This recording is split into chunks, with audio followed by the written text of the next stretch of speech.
এখানে আপনারা যেটা ক্রিকেট খেলা দেখতেছেন এটা হলো Rajasthan MS Dhoni cricket academy versus Rajkot cricket একাডেমির মাজত ফ্রেন্ডশিপ ম্যাচ ছিল 3 দিনীয় ম্যাচ।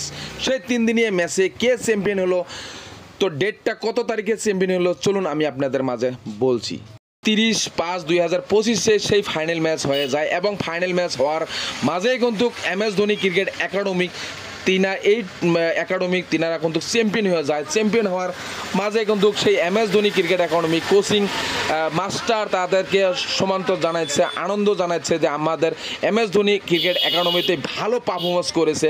তো খুবই আমিও সেই আনন্দিত হয়ে গেলাম তাদের মাঝে, তাদের ছেলেরা এত সুন্দর পারফরমেন্স করেছে এবং যারা দেখতেছেন খুবই আনন্দিত করতেছে যে এত সুন্দর ক্রিকেট খেলাগুলো হয়তো আমরা বুঝতে না গাঁও অঞ্চল থেকে।